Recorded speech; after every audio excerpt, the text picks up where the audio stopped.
કાર્યનો પ્રારંભ. તંત્રએ કરેલા દાવા પોકળ છે નહીં તેનું રિયાલિટી ચેક ગુજરાત ફર્સ્ટે કર્યું. બાળકો સ્કૂલમાં જીવના જોખમે આવી રહ્યા છે. સ્કૂલ વાન રિક્ષામાં ક્ષમતા કરતા વધુ બાળકોને બેસાડવામાં આવે છે. સુરત સહિત દક્ષિણ ગુજરાતમાં 2000 થી વધુ ખાનગી શાળાઓ આવેલી છે.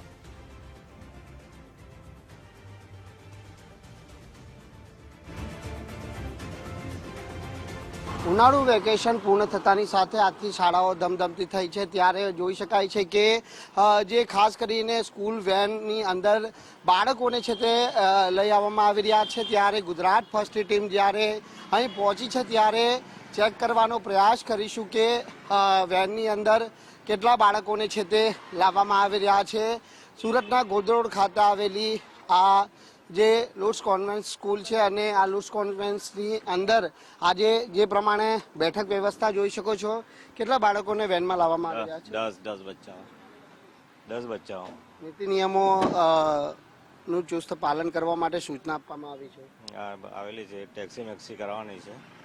બસ થઈ જશે 10 દિવસની અંદર. ટેક્સી મેક્સી મીટર લાગી જશે. ઓકે, વેનની અંદર તમામ પ્રકારની ફાયર એક્ઝિક્યુશન બધી વ્યવસ્થા છે આમાં? હા, ફાયર એક્સ્ટિંગ્વિશર બતાવજો જરા ખોલીને મને. આજથી ચાલુ થઈ ને ગાડી. હા, આજથી સ્કૂલ ચાલુ થઈ છે ને એટલે બાટલો ને બધું સેફટી લેવા. બતાવો.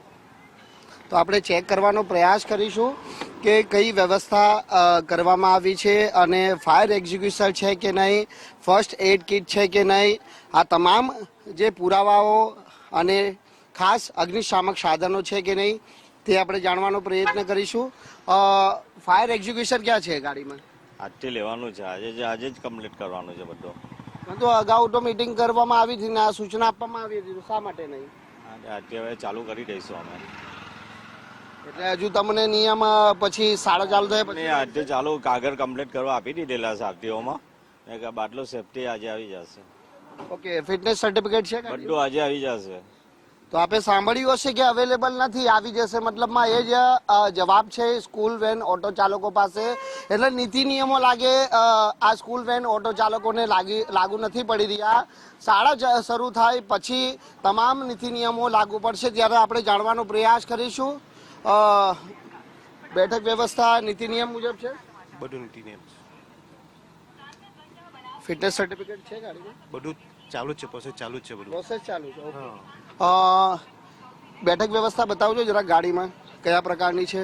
આપણે બીજી સ્કૂલ વેન ઓટો ની અંદર રિયાલિટી ચેક કરીશું કયા પ્રકારની બેઠક વ્યવસ્થા છે. સીએનજી વેન છે અને સ્કૂલ વેન છે. સ્કૂલ વેન બાળકોને લઈ જતી લાવતી આ સ્કૂલ વેન છે. ફાયર એક્ઝિક્યુશન ક્યાં છે આમાં? આપ્યું છે. રિન્યુ કરવા આપ્યું છે. ફાયર એક્ઝિક્યુશન નથી આમાં? છે એ લેવા જવાનું છે આજે. વેનની અંદર ક્યાં છે? વેનની અંદર પેલા એમાં આપ્યું છે રિન્યુ કરવા માટે, તે આજે આપશે. ઓકે, ફર્સ્ટ એડ કિટ છે વેનની અંદર? ફર્સ્ટ એડ કિટ છે. એ બધું બનાવ ચાલુ જ છે. પ્રોસેસ હવે જાય ને ત્યાં બધું લાગશે. ફિટનેસ સર્ટિફિકેટ સહિતના ડોક્યુમેન્ટ્સ હાલ અવેલેબલ છે? હમણાં બધું પ્રોસેસ ચાલુ જ છે.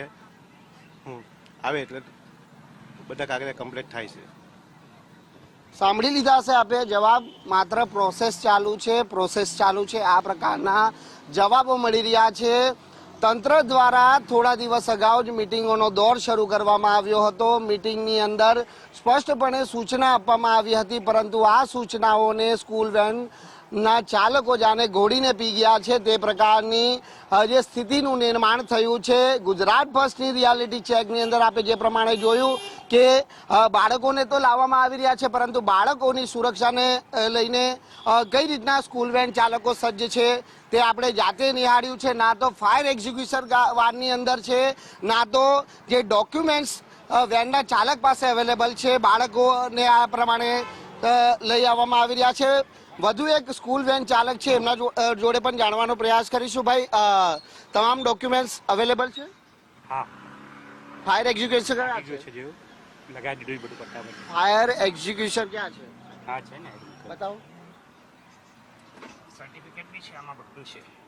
બિલકુલ, આપણે આ વેનમાં પણ આપણે રિયાલિટી ચેક કરીશું કે ફાયર એક્ઝિક્યુશન ક્યાં છે. જી, કેમેરામેનને કહીશ કે પેલા દરવાજાથી ફાયર એક્ઝિક્યુશન બતાવવામાં આવે. જો છે તો એ વાસ્તવિકતા પણ બતાવવી જરૂરી છે.